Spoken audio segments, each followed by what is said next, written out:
Good afternoon, student. Today we will study the Umayyad Caliphate and the centralization of polity. So, Umayyad Caliphate and the centralization of polity.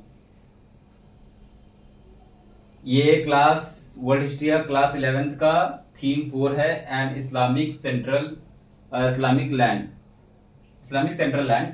तो उसमें हम पढ़ रहे हैं Umayyad. अब Umayyad और उसने सेंट्रलाइजेशन पॉलिटी कैसे किया, तो फर्स्ट उमैयद, पहले तो समझो उमैयद वर्ड कहां से आया। तो उमैयद वर्ड कहां से आया, तो अभी हम लोग नेक्स्ट क्लास में पढ़े थे, प्रीवियस क्लास में, कि उमैयद क्या है, उम्मा से आया है। उम्मा क्या है, कम्युनिटी ऑफ बिलीवर, जो अल्लाह को बिलीव करता है, उस कम्युनिटी, उसको इस्लामिक वर्ड में बोलते हैं तो उम्मा। तो वहीं से एक वर्ड आया उमैयद, तो वही है उमैयद खलीफेट।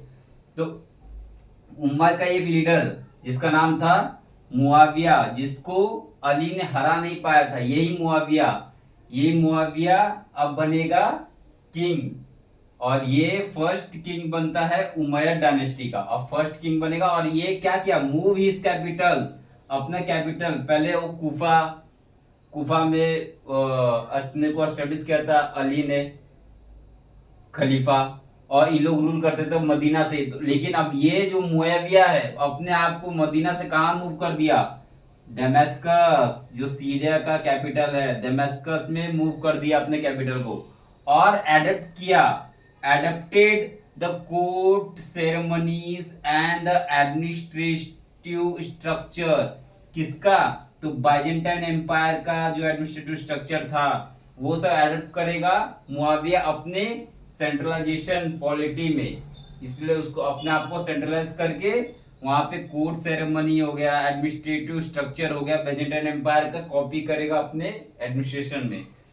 अब मुआविया जो था, ये मुआविया जो किंग है, वो इंट्रोड्यूस क्या करेगा, हेरिडिटरी सक्सेशन। इसके पहले कहीं भी हेरिडिटरी सक्सेशन नहीं था एम्पायर में, क्योंकि प्रॉफेट मोहम्मद के बाद हेरिडिटरी नहीं सक्सेस होने के कारण बहुत सारा युद्ध हुआ था। उसमें हम लोग ने पढ़ा था प्रीवियस क्लास में 4 खलीफा के बारे में।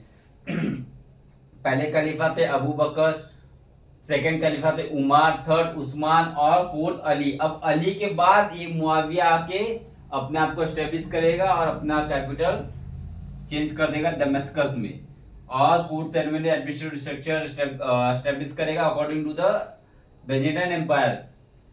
एंड उमैयद स्टेट, जो उमैयद कैलिफेट था, उसके पास सीरियन ट्रूप थे, वो सीरिया में अपना कैपिटल ट्रांसफर कर दिया। तो ट्रूप्स कहां से आएंगे, सोल्जर कहां से आएंगे, सीरियन से आएंगे, तो सीरियन ट्रूप्स को रखता था वो। और क्रिश्चियन एडवाइजर, उसके एम्पायर में क्रिश्चियन लोग थे, क्रिश्चियन एडवाइजर थे, उसको एडवाइस करने वाले लोग क्रिश्चियन थे, ना कि अरब भी थे बट क्रिश्चियन भी थे उसके टाइम में। अब जोरास्ट्रियन स्क्राइब, SCRIBES, स्क्राइब मतलब जो लिखता है बुक वगैरह, जो उनका अकाउंटेंट है, ये सब स्क्राइब कौन थे, जोरास्ट्रियन थे। जोरास्ट्रियन कौन है, जो ईरान में लोग रहते थे, वो जोरास्ट्रियन को पूजा करते थे, जोरास्ट्रियन का प्रेयर करते थे। ये एंशिएंट रिलीजन ऑफ ईरान है जोरास्ट्रियन। तो जोरास्ट्रियन को स्क्राइब रखा अपनी ब्यूरोक्रेसी में, इनको जगह दिया, किसको, जोरास्ट्रियन को, मुआविया ने।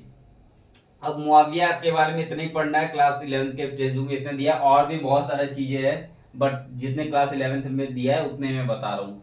अब एक और किंग आया है मुआविया के बाद, Abdul al Malik, very important king, Abdul ABDI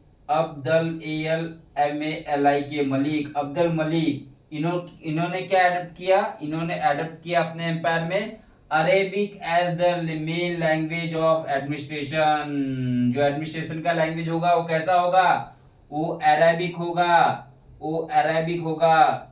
इस टाइम उन्होंने अपने एम्पायर में अरेबिक लैंग्वेज को एडप्ट कर लिया। और इन्होंने अब्दुल अल मलिक ने इंट्रोड्यूस किया, क्या इंट्रोड्यूस किया, इस्लामिक क्वाइन को एडप्ट किया, इस्लामिक क्वाइन को इंट्रोड्यूस किया। इस्लामिक क्वाइन में उन्होंने गोल्ड दिनार, दिनार क्या है, गोल्ड है, गोल्ड दिनार, और सिल्वर, सिल्वर दिरहम, सिल्वर दिरहम को उन्होंने अपने एम्पायर में एस्टेब्लिश किया। गोल्ड, गोल्ड दिनार और सिल्वर दिरहम ये किसके कहां से कॉपी किया, तो बाइजेंटाइन एम्पायर, बाइजेंटाइन जो है ये बाइजेंटाइन एम्पायर का स्ट्रक्चर से कॉपी किया था। तो इसका ही कॉइन जो था, जैसा बाइजेंटाइन एम्पायर का कॉइन था, सिल्वर कॉइन था, गोल्ड कॉइन था, उसी को कॉपी किया अब्दुल अल मलिक ने। और ईरानियन का भी कॉइन कैप्चर किया, ईरानियन का भी कॉइन उसके सिमिलर, ईरानियन बाइजेंटाइन कॉइन का सिमिलर इन लोग कॉइन अपना बनाते थे।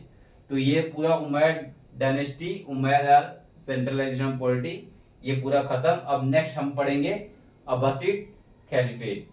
और ये उमैयद तो 90 ईयर के लिए था, और 90 ईयर के लिए था, और उमैयद जो अब्बासिड आएगा वो 200 ईयर के लिए रूल करेगा।